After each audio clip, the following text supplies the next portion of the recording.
kila mtu akili yake ipo tayari kwa sababu ya kufanya vizuri na kuhakikisha anakuwa iko tayari kuanzia sasa hivi mpaka mwakani. Kwa hiyo tunaendelea kupush, lakini tunaendelea kuomba Mwenyezi Mungu tuendelee kuwa na hali ya uzima na tuendelee kuwa na viwango vile ambavyo tulikuwa navyo na zaidi, ili tuweze kufanya vizuri zaidi.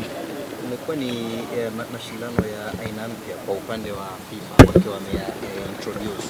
Kwa ninyi mnaweza mkawa pia mnachukulia fursa ya kuimarisha CV zenu ili mfanye vizuri kuonekana zaidi? Nafikiri hiyo pia ni moja ya malengo ya hizi mechi, na ukiangalia timu yetu ina wachezaji nafikiri sasa hivi wanafika 7 mpaka 8 wanaocheza nje ya Tanzania. Kwa hiyo ni kitu kizuri na nafikiri inawapa motisha pia na wachezaji ambao wanacheza ligi ya hapa na ligi ambazo ziko strong. Kwa hiyo tunaendelea kuwapa wachezaji wenzangu labda vitu tofauti vya ligi ili kuwafanya na wenyewe kuwa na hamu ya kucheza nje. Kwa hiyo nafikiri ni mashindano ambayo pia kila mchezaji anataka kuonesha kitu kizuri ili aweze kupata nafasi katika ligi kubwa na vilabu vikuu.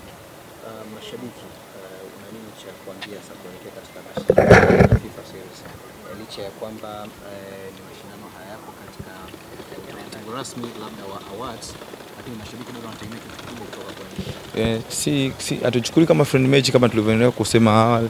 Ni mechi ambazo tunachukulia kwa serious mkubwa kwa sababu tunahitaji matokeo. Na hizi mechi pia zinatufanya tuweze kuwa katika viwango vizuri vya FIFA. Kwa hiyo tunachukulia kama ni mechi ambazo zipo katika mashindano na mechi ambazo zinahitaji tutoe kila kitu uwanjani kuhakikisha tunapata matokeo.